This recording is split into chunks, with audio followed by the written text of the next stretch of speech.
El tema que nos compete es el de las distribuciones de probabilidad. Se trata de tener unos modelos que nos van a permitir trabajar con mayor facilidad todos los casos que se nos presenten en la vida cotidiana relacionados con probabilidades. Las distribuciones discretas de probabilidad, como lo habíamos visto en la parte de valor esperado, consisten en una función que sale del espacio muestral hacia un conjunto numérico y de ese conjunto numérico hacia la probabilidad. Por eso dice en este caso que una distribución de probabilidad para una variable aleatoria discreta es un listado mutuamente excluyente de todos los resultados numéricos posibles, tal que existe una probabilidad particular de ocurrencia asociada con cada uno de ellos. Tomamos un ejemplo que consiste en lanzar 4 monedas una vez. Ese experimento es equivalente a lanzar una moneda 4 veces. Y entonces miremos lo que se nos presenta en este caso. Nos piden que la variable aleatoria que trabajemos es el número de caras.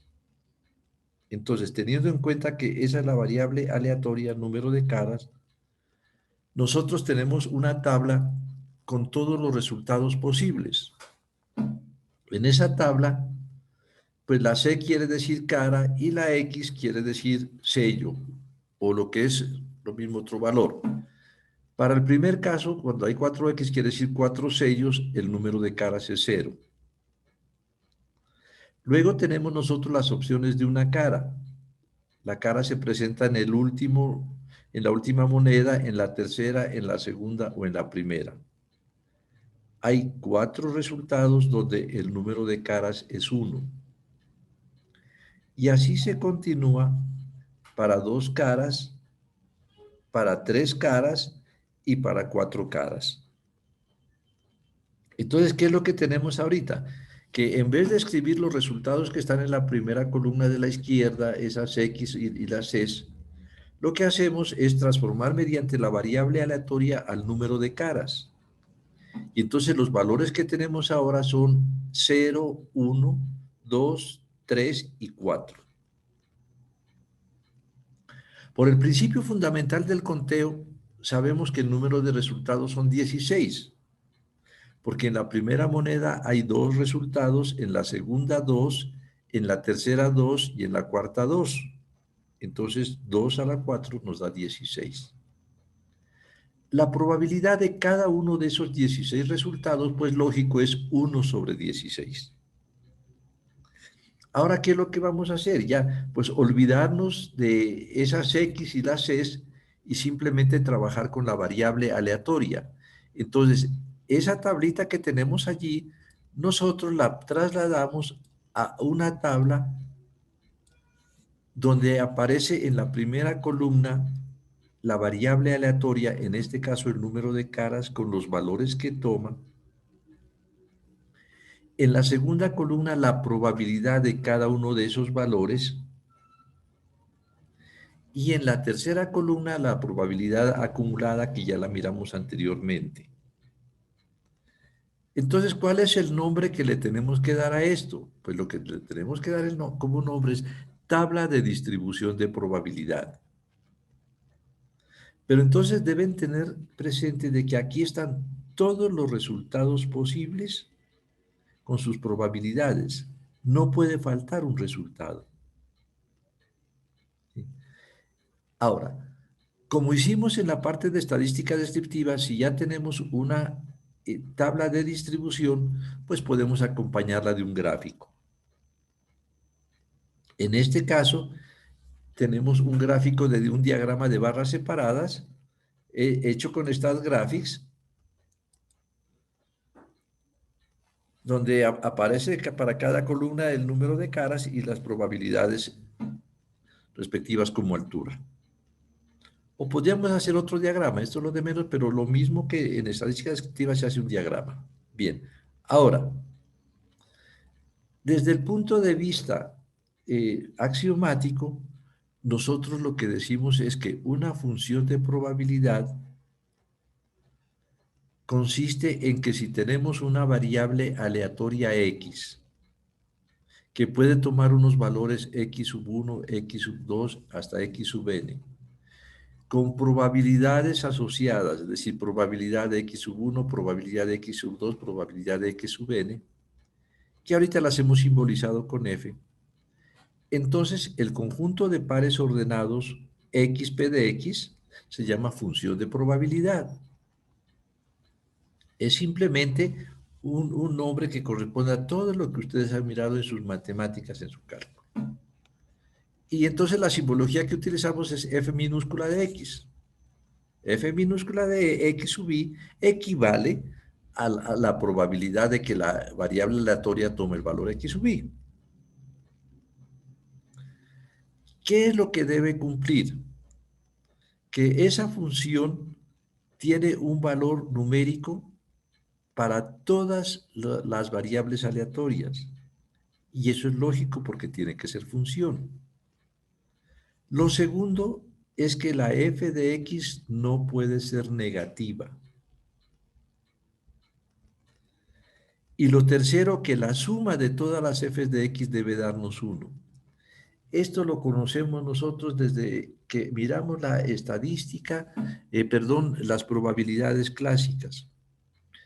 Aquí estamos repitiendo lo que lo dijimos en ese momento con otras palabras, y es de que la probabilidad es un número entre 0 y 1. Bien, ahora, ¿qué sucede? Entonces, miren una cuestión de simbología. Con el lanzamiento de las 4 monedas, si a mí me preguntan cuál es la probabilidad de que al arrojar 4 monedas salgan 2 caras, entonces eso lo simbolizo como f de 2. Ya es una función, una escritura muy matemática. F de 2 quiere decir la probabilidad de que el número de caras sea igual a 2. Y eso, según la tabla anterior, pues equivale a 6 sobre 16. ¿Sí? Entonces, el cambio que tenemos nosotros es un cambio más que todo de escritura, podríamos decir. Es trabajar con un formalismo matemático, todo lo que tiene que ver con las probabilidades. La función de distribución acumulada, la f mayúscula de x, pues ya lo sabemos, es la suma de probabilidades hasta cada valor de la variable. Tiene el mismo significado de la frecuencia acumulada de la estadística descriptiva, pero acá es una probabilidad. Entonces, simplemente lo que hago es sumar. Por ejemplo, cuando me dicen f mayúscula de 2, quiere decir la probabilidad de que el número de caras sea menor o igual a 2. Si me colocaran f de 3, significaría la probabilidad de que el número de caras sea menor o igual a 3. Para el caso del 2, pues eso equivale a 11 sobre 16. Simplemente es una función de distribución acumulada que se puede utilizar en algunos casos. Y simplemente tener presente que acumular quiere decir comenzar a sumar desde el punto inicial hasta cada uno de los valores de la variable. Acá también podemos hablar del valor esperado, de lo cual ya hemos realizado ejercicios. Nosotros tenemos definido el valor esperado como la sumatoria de x por p de x.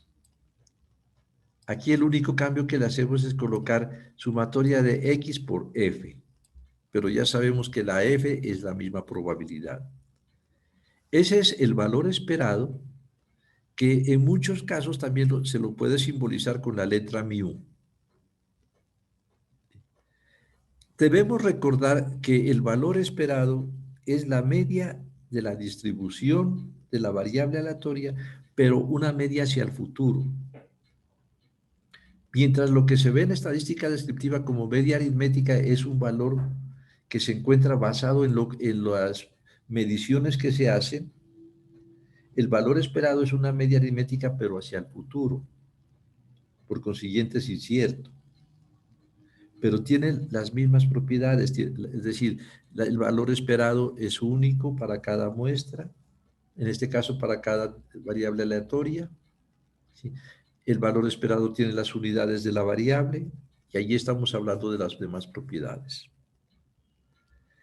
En el ejemplo de lanzar las 4 monedas, encontramos que el valor esperado sería 0 por 1 sobre 16 más 1 por 4 sobre 16 más 2 por 6 sobre 16 más 3 por 4 sobre 16 más 4 por 1 sobre 16.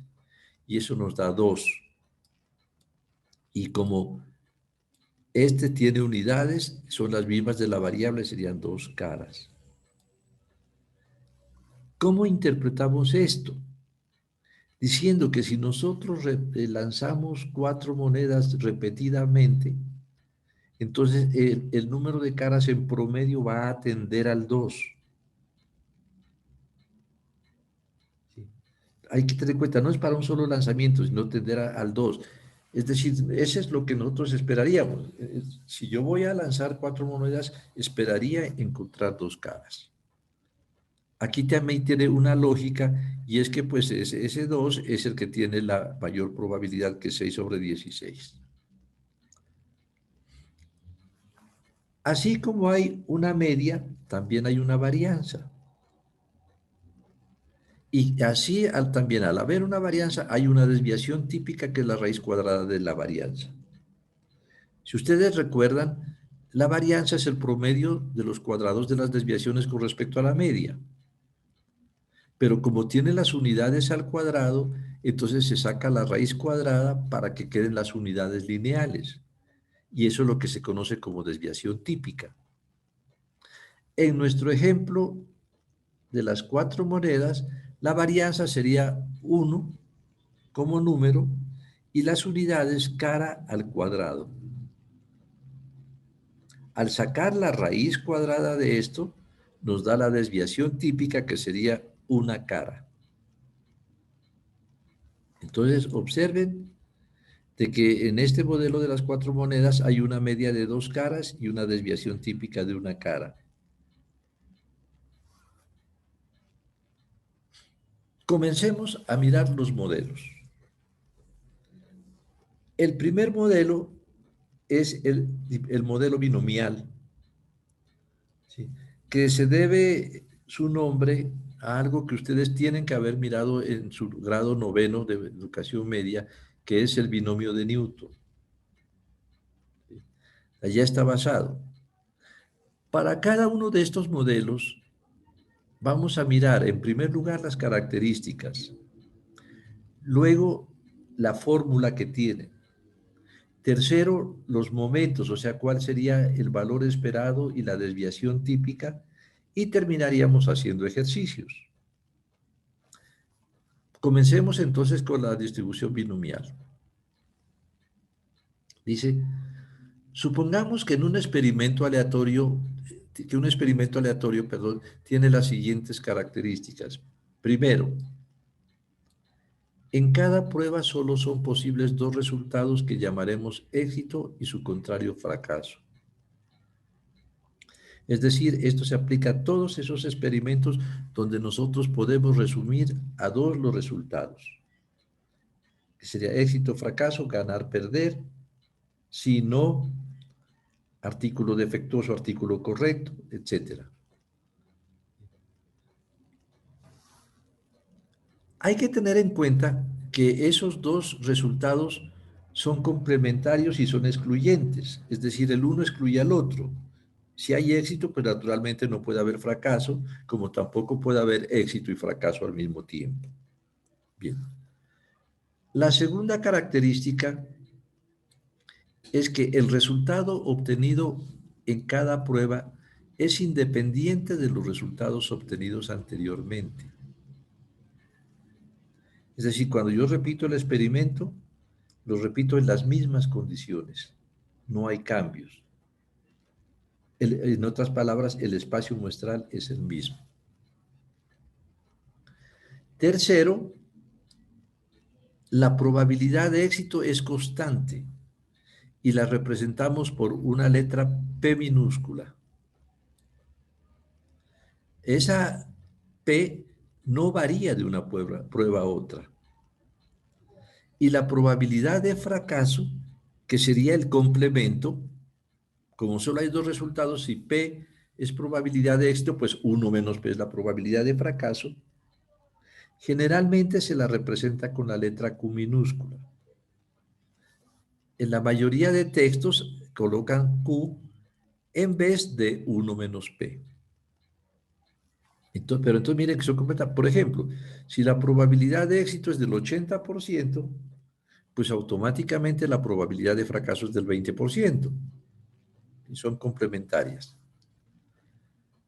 Cuarta característica. El experimento consta de un número finito n de pruebas. Es decir, que se conoce cuántas observaciones hay que hacer. Y por último, la variable aleatoria mide el número de éxitos en las n pruebas.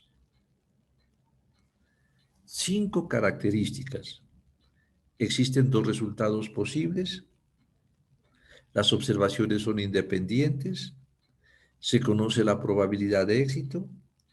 Se conoce el número de observaciones que hay que hacer. Y la variable mide el número de éxitos. Todo experimento que tenga estas características sigue un modelo binomial.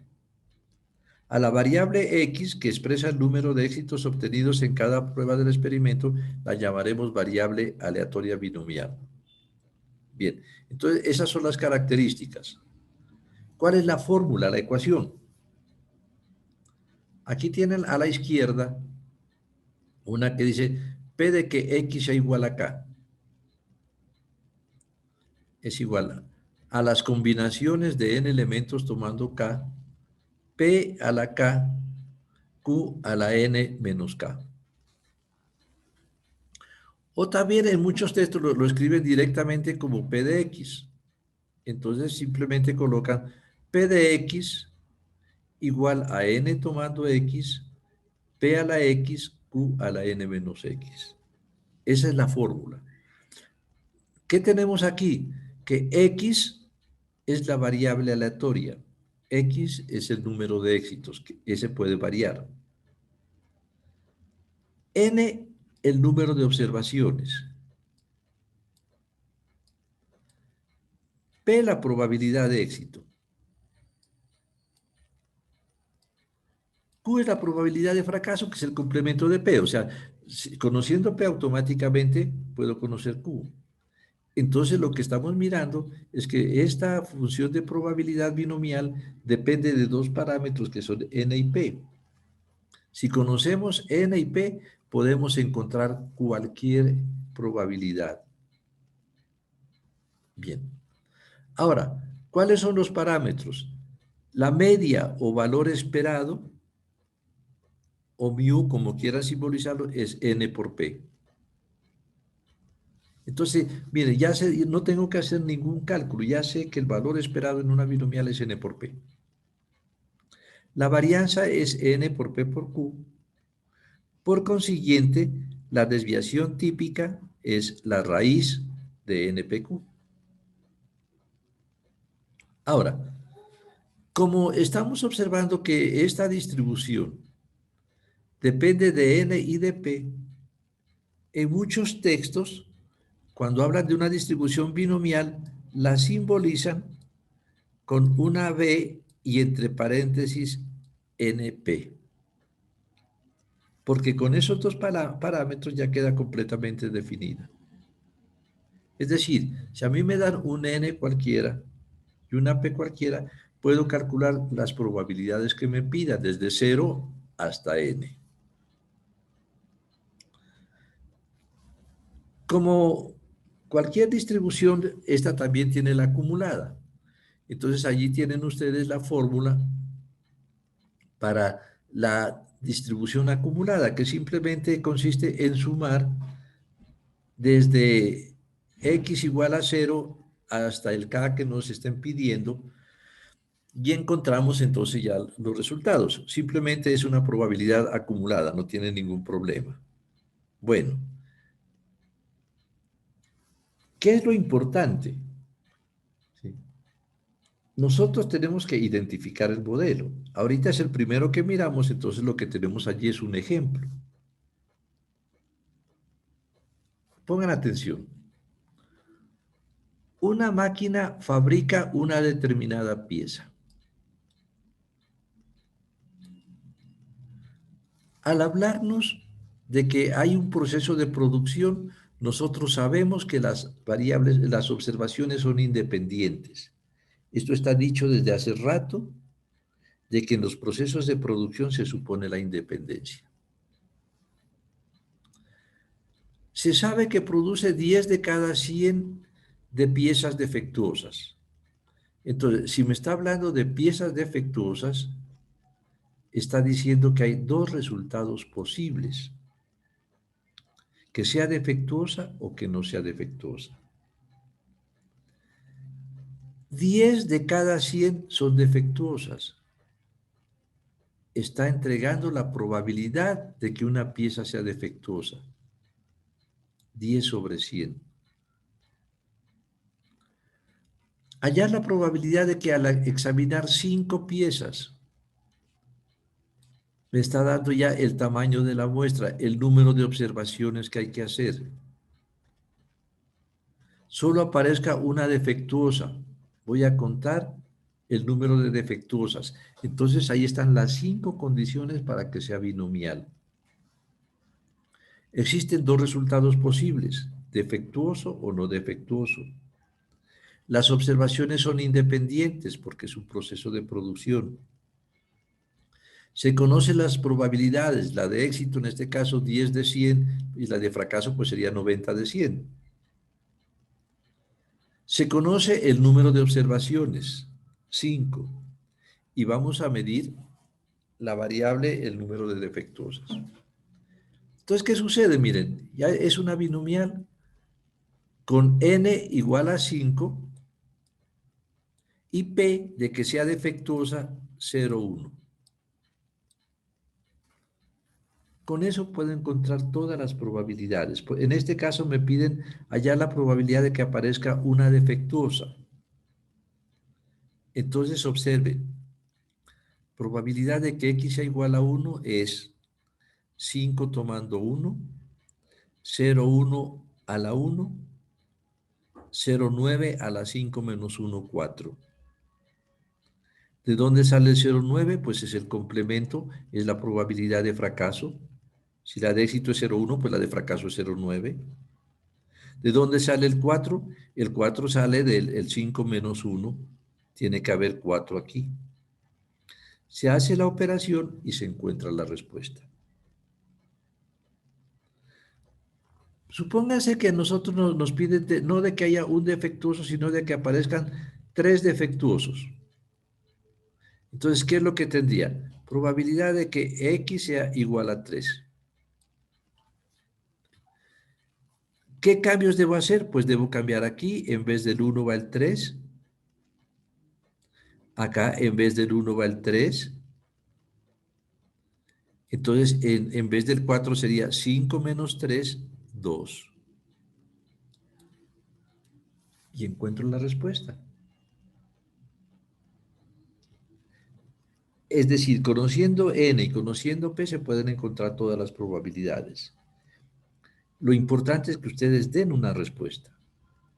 En este caso tengo que escribir que la probabilidad de que al examinar 5 piezas aparezca una defectuosa es del 32,81%. ¿Sí? Por favor, observen esa pantalla, a ver si hay algo que decir. Vamos al segundo ejemplo. Dice que la probabilidad de éxito de una determinada vacuna es 0,72. Calcule la probabilidad de que una vez administrada a 15 pacientes, ninguno sufra la enfermedad, todos sufran la enfermedad, 2 de ellos contraigan la enfermedad.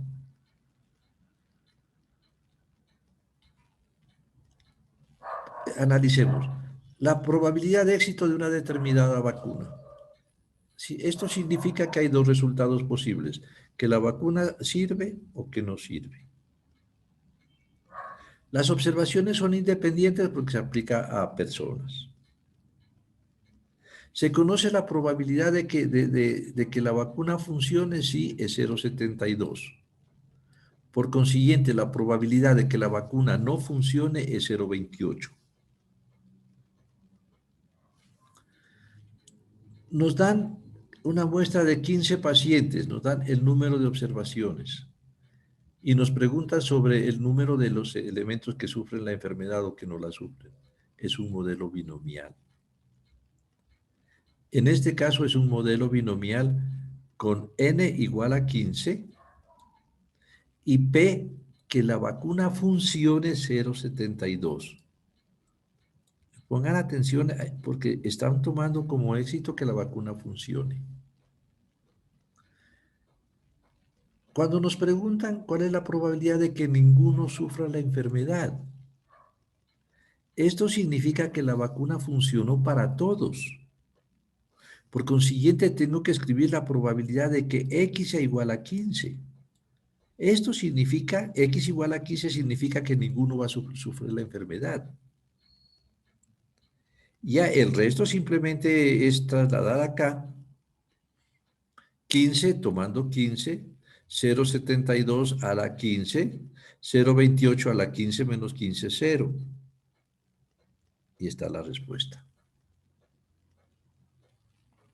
Cuando pregunta cuál es la probabilidad de que todos sufran la enfermedad, quiere decir que la vacuna no sirvió a ninguno. Entonces están preguntando por la probabilidad de 0. ¿Sí? Probabilidad de que X sea igual a 0 significa que todos sufren la enfermedad. Ya, entonces lo que hacemos es simplemente 15 tomando 0, 0,72 a la 0, 0,28 a la 15 menos 0,15. Se hace la operación y se encuentra la respuesta. Y en la parte se dice que 2 contraigan la enfermedad. Como el éxito es que no la contraigan, esto lo tengo que escribir como la probabilidad de que 13 no contraigan la enfermedad. Y entonces tendría que encontrar la probabilidad de que X sea igual a 13. Se hace la operación con una calculadora, con lo que quieran, y se encuentra la respuesta.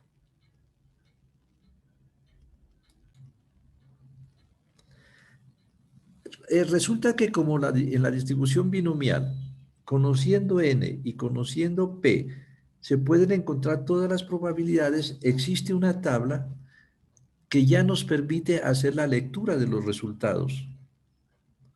Esa tabla tiene en la primera columna el número de observaciones. 1, 2, 3, 4, etcétera. En la segunda columna el número de éxitos. Si hay una observación, pues los éxitos pueden ser 0 o 1. Si hay 2 observaciones, el número de éxitos puede ser 0, 1, 2. Si hay 3 observaciones, el número de éxitos puede ser 0, 1, 2 o 3. Bien. Ahora, en la fila superior encontramos los valores de la probabilidad. Allí se ha tomado valores de 5% en 5%. Porque no, sería muy difícil pues colocar todos los valores posibles de P. Entonces, si miran ustedes, se tiene de 5% en 5% hasta 0,5. Ya 0,6, 0,7 no hay. Lo que nosotros tenemos que hacer es identificar N, identificar P, y con eso podemos hacer la lectura. Por ejemplo, en el ejercicio número 1, tengo un N igual a 5 y P igual a 0,1. Entonces, ¿cómo haría la lectura? Aquí aparece n igual a 5. En la parte superior busco p igual a 0,1 a 10%. Y entonces, ya que tengo ese 10%, miro los valores correspondientes en la parte inferior. ¿Sí? 0,5 entonces y 0,1. Y estos son los valores que le corresponden. y hago la lectura. La probabilidad de 0 es 0,5905. La probabilidad de 1, que fue la que encontramos, probabilidad de 1 es 0,3281. La probabilidad de 2 es 0,0729, etcétera. Miren, es muy fácil. ¿Sí? Pero lo que tenemos que hacer, les repito, es ubicar N, ubicar P, y entonces ya podemos leer los resultados, las probabilidades. Esta tablita es muy importante tenerla y de una vez les solicito que para la próxima clase del curso saquen una copia de las 4 primeras páginas de las tablas. Es importante tenerlas impresas. Bien, entonces ese es el manejo de la tabla de la distribución binomial. La columna N, la fila P, en la intersección encuentro ya los resultados para el número de éxitos que aparece en la segunda columna. El número de éxitos naturalmente va entre 0 y n. La segunda distribución es el modelo de Poisson. Si ustedes observan el gráfico, aquí tenemos unas personas haciendo una fila para pagar en un supermercado, en lo que como quieran llamarle. Esa es una ilustración de para qué sirve este modelo. El modelo de Poisson tiene las siguientes características. Primero, en cada prueba del experimento solo son posibles dos resultados que llamaremos éxito y su contrario fracaso, lo mismo que la binomial. Segundo, el resultado obtenido en cada prueba es independiente de los resultados obtenidos anteriormente, igual que la binomial. Tercero, la variable aleatoria mide el número de éxitos, igual que la binomial. Cuarto, se conoce el promedio de éxitos por unidad de tiempo o de espacio. Esto es lo que lo hace diferente. Resulta lo siguiente, cuando se habla de un proceso de Poisson, se está hablando de la presentación de sucesos a través del tiempo, del espacio, donde no hay una regla de presentación, sino que estos aparecen de manera aleatoria. De tal manera que uno tiene que hablar de un promedio en una unidad determinada. ¿Sí? Miren un ejemplo muy sencillo. Supongamos un banco. ¿Sí? El banco tiene un horario de atención.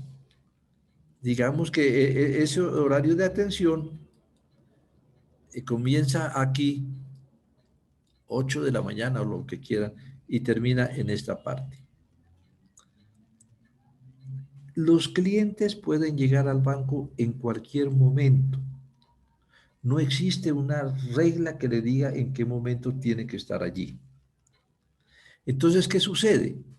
Hay veces que nosotros llegamos al banco y miramos que hay mucha gente haciendo filas.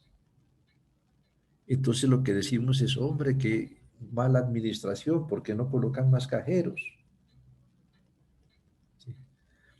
Pero si cuando llegamos al banco no hay personas, no hay clientes, está de eso vacío, nosotros lo que decimos, hombre, pero este gerente sí que pierde plata, debería echar un cajero porque no, están sin hacer nada. Entonces, ¿en cuál de los dos casos tiene la razón? Allí estamos hablando de la llegada aleatoria de los clientes al banco. Estadísticamente diríamos la presentación de los éxitos a través del tiempo. ¿Qué es lo que tengo que hacer? Lo que tengo que hacer, pues, es dividir la atención del banco en unos intervalos de tiempo. ¿Sí? Y entonces, hablar sobre el número de clientes que llegan al banco, por ejemplo, por hora. ¿Sí? Si aquí tengo las 8 y aquí las 9, entonces lo que debería ser, mira, ¿cuántos clientes llegan de 8 a 9? Y ese número de clientes que llegan, considerarlo constante durante todo el tiempo que está abierto el banco. Si me da que de 8 a 9 llegan un promedio, llegan 10 clientes, pues debo suponer que en promedio llegan 10 clientes por hora. Y que ese número es el mismo, no importa que yo lo tome de 8 a 9, de 10 a 11, de 1:30 a 2:30, o de 3:33 a 4:33, no importa. Lo que interesa es que sea la misma longitud que es de una hora. ¿Sí? Pues, ¿qué otra cosa tengo aquí con el banco? Miren, resulta que hace un tiempo, digamos, cuando se iba por las mañanas a los bancos, pues había muchos clientes, entonces la idea de las personas era, no, pues es que yo no voy a ir por la mañana porque hay mucha gente, mejor voy por la tarde que hay menos gente. Y eso lo pensaron la mayoría, y entonces, ¿qué sucede? Cuando iban por la tarde estaba lleno el banco y por la mañana desocupado. ¿Sí? Estos son los fenómenos aleatorios que sigue el proceso de Poisson. Otra cosa que se nos puede presentar en el banco, llegamos al banco y hay dos filas, ¿sí? Una fila, digamos, corta y otra larga. Nosotros lo que hacemos por lógica es ubicarnos en la fila más corta, pero puede darse el caso de que estamos ubicados aquí en la fila más corta y miramos que esta está muy demorada, y en cambio la que era una fila larga comienza a andar rápidamente. Y decimos, ¿por qué no nos ubicamos en la otra? Sí, miren, todo este tipo de fenómenos donde no, es aleatorio, porque cuando llega un cliente al banco no sabemos cuánto se va a demorar. Ahí puede que el cliente se demore muy poquito o puede que se demore bastante. Entonces yo lo único que puedo hablar es del promedio de tiempo que se demora un cliente en la ventanilla. Esto, por ejemplo, también sucede, digamos, ahorita que estamos con los problemas de salud, con la cuestión de atención médica. En cualquier EPS o IPS, al médico le dan un tiempo promedio de 20 minutos por paciente. Es decir, le dicen que en la hora puede atender 3 pacientes. Pero ¿qué sucede? Puede que cuando entra un paciente, puede que el médico se demore menos, o puede ser que se demore más. Y no sabemos. Ese tipo de fenómenos, por ese estilo, es lo que se conoce como procesos de Poisson. Y entonces, en un proceso de Poisson, lo que interesa es el tamaño del intervalo, o sea, de tiempo, de espacio, de superficie, de lo que quieran, más no la ubicación. Una hora es una hora, no importa dónde la ubique, si por la mañana, por la tarde o por la noche. La llegada de los pacientes a un hospital en promedio es de tanto, no importa si es a la madrugada, al mediodía o por la tarde. ¿Sí? Ese es el proceso de Poisson. Entonces, teniendo en cuenta ya el proceso de Poisson, miremos algunos ejemplos. ¿Sí? Sobre esto hay mucho. Aquí coloco unos que son como muy diferentes para entender las aplicaciones. El número de accidentes de tránsito en una zona específica. Ahí cuando hablamos de accidentes de tránsito podemos hablar también de heridos en accidentes de tránsito o de fallecidos en accidentes de tránsito. Los goles anotados en un partido de fútbol. Los goles no tienen un horario para anotarse, se anotan a lo largo de los 90 minutos en general del juego. Entonces yo tengo que hablar de los goles anotados por partido, estoy hablando del promedio de goles cada 90 minutos. La demanda de servicios en un hospital por parte de los pacientes, ya lo aclaramos. El número de errores de ortografía que se cometen al escribir una página. Por ejemplo, yo puedo decirles, ustedes entregaron un trabajo y en ese trabajo tienen 10 errores de ortografía. Pero con eso no estoy diciendo nada, porque 10 errores de ortografía en un trabajo de 2 páginas pueden ser bastantes, pero 10 errores de ortografía en un trabajo de 50 páginas no es nada. De tal manera que ahí tendría que mirar la unidad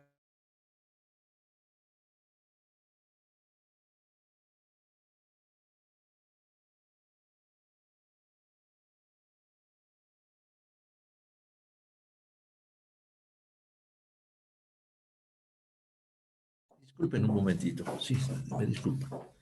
Bien. El número de llamadas telefónicas a una central. Tenemos que hablar de cada cuánto tiempo. Las mutaciones en las cadenas de ADN después de radiaciones. El número de estrellas en un determinado volumen de espacio. La distribución de receptores visuales en la retina del ojo humano. Solicitudes individuales de documentos en un servidor de Internet, ahorita que todo se lo está haciendo por ese sistema. Por eso decimos que a veces colapsan las páginas. La cantidad de clientes que entran a una tienda, lo que estaba al comienzo de la distribución de Poisson. La llegada de personas a una fila de espera. El número de cultivos infectados por una plaga en una cierta región geográfica. Es decir, por todo lado existen aplicaciones del modelo de Poisson. Y entonces, ¿qué es lo que tenemos que hacer? Lo que tenemos que hacer es hablar de la presentación de esos sucesos, pero por unas unidades. Por ejemplo, el número de defectos de una tela por metro cuadrado, el número de vehículos que pasa por un punto de una vía por día, el número de bacterias por centímetro cuadrado de cultivo, el número de llamadas telefónicas a un conmutador por hora, el número de llegadas de clientes a un banco por minuto, el número de accidentes de tránsito en una zona específica los fines de semana. ¿Sí? Hay que entender eso, ¿no? Y les repito, y entonces cualquier promedio de estos es independiente de la ubicación. ¿Sí? Cuando hablamos, por ejemplo, del número de defectos de una tela por metro cuadrado, pues es un metro cuadrado, no importa dónde lo tome. Listo. Bien, ahora, la función de probabilidad. La tienen allí. Aparentemente es una fórmula como un poquito compleja, pero no lo es. Miren, la X es la variable aleatoria. O sea, X es el número de éxitos. E es una constante. Corresponde al número E, que generalmente se lo toma como 2,718 o 2,72, según el docente. De tal manera que lo único que interviene aquí que puede en esto es lambda. Y lambda es ese promedio de éxitos por unidad de tiempo o de espacio. Es decir, este es un modelo más fácil que el binomial. Los parámetros. ¿Cuál es el valor esperado? Pues por definición es lambda, porque miren, lambda es la media o promedio de éxitos por unidad de tiempo o de espacio, pues entonces ese es el valor esperado. La varianza también es lambda. Por consiguiente, la desviación típica es la raíz de lambda. Como todo está en función de lambda, en los textos generalmente simbolizan la distribución de Poisson como una P y entre paréntesis lambda, el promedio. Bien, entonces, miremos un ejemplo. Supóngase que estamos investigando la seguridad de un crucero muy peligroso. Los archivos de la policía indican una media de 5 accidentes por mes. Hasta aquí ya nos están dando un promedio, por unidad de tiempo, en este caso, que es el mes. Pero aquí dice que el número de accidentes está distribuido conforme a la distribución de Poisson, es decir, ya nos están diciendo cuál es el modelo. Y la división de seguridad en carreteras quiere calcular la probabilidad de que no ocurran accidentes en un mes determinado. Entonces, pues aquí comenzando por el denunciado, ya me dicen que es un modelo de Poisson y esto sucede en muchos casos donde nos advierten que el proceso que se sigue está guiado por Poisson. ¿Sí? Entonces, ¿qué es lo que tenemos? Que X, la variable aleatoria, es el número promedio de accidentes. El que nos entregan es de 5 accidentes por mes Y la pregunta está también en función del mes. Por consiguiente, como el promedio es por mes y la pregunta es con mes, esa es lambda. Lambda, entonces, es 5. ¿Cuál es la probabilidad de que no ocurran accidentes? Pues probabilidad de 0.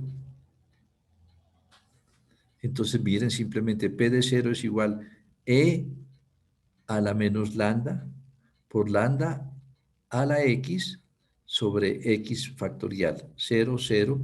Entonces, aquí lo único que está incidiendo es lambda, que es 5. Y se encuentra la respuesta. El manejo es fácil.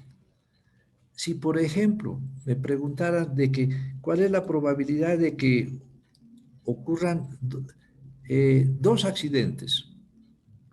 Entonces, si me preguntan por la probabilidad de que ocurran dos accidentes, es decir, la probabilidad de 2, el cambio que se tiene que dar es que en vez de 0, aparece el 2. Miren, y encontraría la respuesta. Entonces, por eso es que les decía que desde el punto de vista operativo esto es más fácil que la binomial porque está en función de un solo parámetro, que es lambda. ¿Alguna observación con respecto a lo que está en pantalla? Otro ejemplo. En la inspección de hojalata producida por un proceso electrolítico continuo se identifican 0,2 imperfecciones en promedio por minuto. Determine las probabilidades de identificar una imperfección en 3 minutos. ¿Qué tengo aquí? Lo primero que es un proceso de producción. Por consiguiente, las observaciones son independientes. Cuando hablan de imperfecciones, quiere decir que hay dos resultados posibles.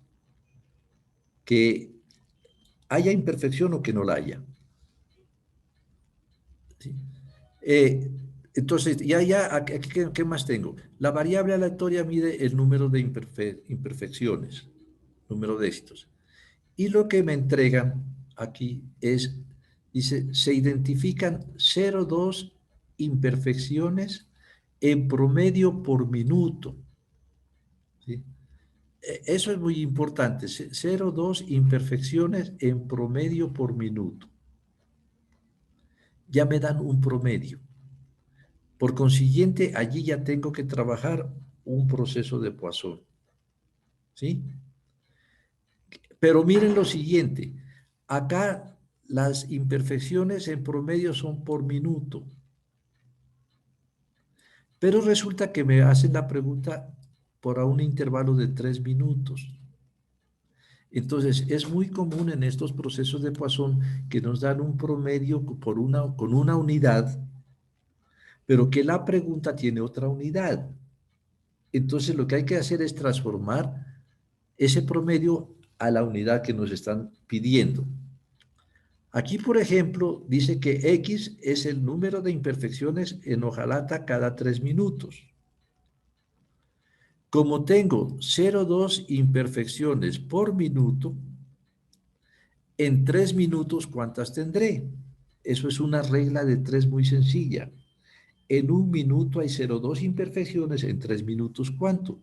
Y entonces ya obtengo lambda, que sería 0,2 por 3, 0,6 imperfecciones por cada 3 minutos. ¿Sí? Este es un caso muy común de que tenemos un promedio con una unidad de tiempo de espacio, pero la pregunta tiene otra unidad diferente de tiempo de espacio. Entonces lo que tenemos que hacer es la conversión mediante una regla de 3 muy sencilla. En este caso el promedio es por minuto y tenemos que trasladarlo a 3 minutos. Entonces lo que decimos, si en un minuto hay 0,2, en 3 minutos ¿cuánto? Y eso nos da 0,6. Encontrado eso, no es más que reemplazar y está la respuesta. ¿Sí? Aquí encontramos nosotros que la probabilidad de que se identifique una imperfección en un intervalo de 3 minutos es del 32,93%. Es bastante sencillo este modelo. Ahora, ¿qué sucede? Si para la binomial hay tablas, pues para Poisson también debe haber tablas. Allí les estoy mostrando la que tienen en su curso, una tablita donde en la primera columna tenemos a lambda, en la fila superior tenemos a x. Entonces, observe los valores de lambda están 0,1, 0,2, 0,3, etcétera. Y los éxitos naturalmente comienzan en 0, 1, 2, 3, 4 y este no tiene un fin. Para hacer la lectura lo que tenemos que hacer es ubicar lambda y x. Por ejemplo, para el primer caso nos dicen que lambda es igual a 5 y que x es igual a 0, estaba en el original, ¿sí? Lambda igual a 5, x igual a 0. Entonces, ¿cómo obtengo? Lambda igual a 5, x igual a 0. Y entonces la respuesta que encontré allí fue de 0,067. Para el segundo ejercicio, tenemos un lambda igual a 0,6 y x igual a 1. Entonces ubicamos lambda 0,6, x igual a 1, y aquí está la respuesta que es lo que tenemos allá, que es 0,3293. Es fácil hacer la lectura con esta tabla. ¿Listo? ¿Alguna observación? Vamos entonces a resolver los siguientes ejercicios. Tienen, por favor, para cada uno de estos ejercicios 5 minutos para que lo resuelvan. En última, si no tenemos las tablas todavía, los vamos a dejar indicados para terminarlos cuando vamos a tener las tablas. Entonces, por favor, tienen 10 minutos para estos ejercicios. Tomemos el primero. Cuando nos dicen que en una población de adolescentes la proporción de ellos que fuma es del 40%, nos están diciendo, hay dos resultados posibles, fumar o no fumar. Son personas, por consiguiente las observaciones son independientes. Se conoce la probabilidad de que fume, se conoce la probabilidad de éxito. Cuando nos dicen que se selecciona una muestra aleatoria de 10 personas, conozco el número de observaciones y ya las preguntas pues me indican que la variable mide el número de éxitos, por consiguiente es binomial. Es un modelo binomial con n igual a 10 y p igual a 0,4. Entonces, ¿qué sucede? La primera pregunta dice, ¿cuál es la probabilidad de que el número de jóvenes que fuman sea mayor o igual a 8? La primera pregunta es p de que x sea mayor o igual a 8. ¿Qué hago? Pues me voy a mi tabla y busco n igual a 10 y p 0,4.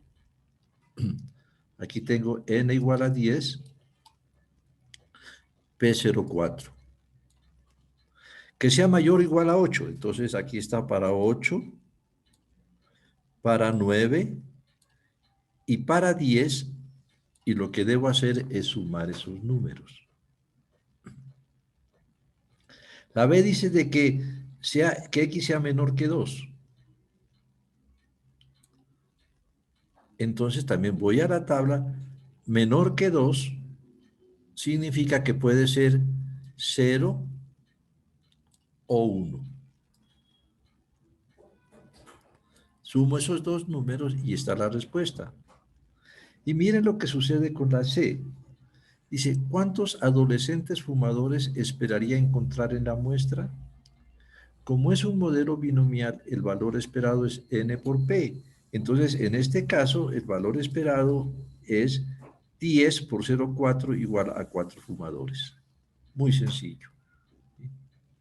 El valor esperado entonces es de 4 fumadores. Ese es el número de fumadores que esperaría encontrar en la muestra. Con el segundo ejercicio, de entrada nos dicen el número medio de pacientes. ¿Sí? Entonces, cuando ya me hablan de un promedio, ya me están diciendo que esto se va por el lado de Poisson.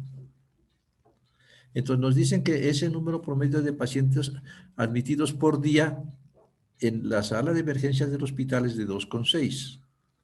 Promedio 2,6 pacientes diarios. Si solo hay 4 camas disponibles en dicha sala, ¿cuál es la probabilidad de que un día cualquiera el hospital no tenga camas suficientes para acomodar a los pacientes que lleguen? Miren todo esto que deberían hacer ahorita en el caso de nuestros hospitales, ¿verdad? ¿Cuál es la solución? Pues ya dijimos que la llegada de pacientes sigue un proceso de Poisson. En este caso, con un promedio de 2,6 pacientes día. Para que no haya cama disponible, se requiere que lleguen más de 4 pacientes. Entonces, lo que tenemos que hacer es encontrar cuál es la probabilidad de que lleguen más de 4 pacientes con un lambda de 2,6. Entonces, en nuestra tablita ubicamos el lambda 2,6 y aquí encontramos sumamos las probabilidades desde 5 para arriba, o sea, como es mayor que 4, tenemos que sumar estos valores y eso nos da la respuesta. También lo podríamos ubicar aquí como por el complemento, como uno menos de probabilidad que x sea menor o igual que 4, pues nos daría lo mismo, pero simplemente observen cómo teniendo las tablas se facilita todo el trabajo. Eso es lo importante. Bueno, por hoy es todo lo que quería mostrarles.